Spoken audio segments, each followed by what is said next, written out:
Nandito nga pala kami sa EPSA, sa phase 2 na, diba? Phase 2. O, hindi niya alam kung nasan kami. As of now, nandito po kami sa Ring Company. Dito nga. Sobrang dami ng tao ngayon.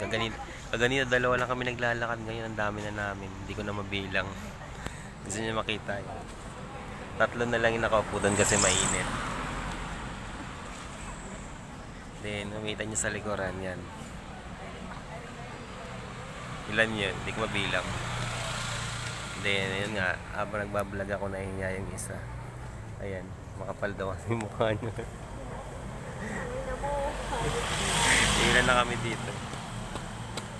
Hindi, nakapagpasa na kasi kami ng resume. Then, nag-antay na lang din kami ng for interview daw.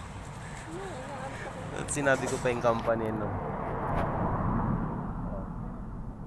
Yan guys. Dito muna kami, tambay muna kami. Masarap tumambay dito, mahangin. Kasing hangin nung kasama ko. Karing lang yun guys.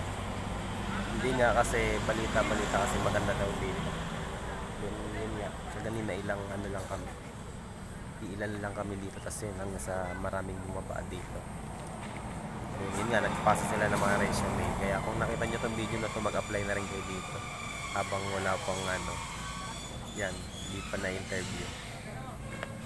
Tsagaan lang guys. Kung gusto nyo ng trabaho, yun nga. Gusto nyo ng trabaho guys, mag-antay lang kayo. Yun, kung nakapasok na yun, okay na yung problema nyo.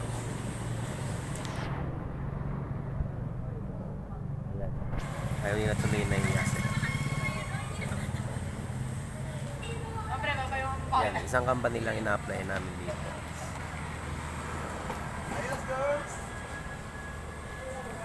Yun lang.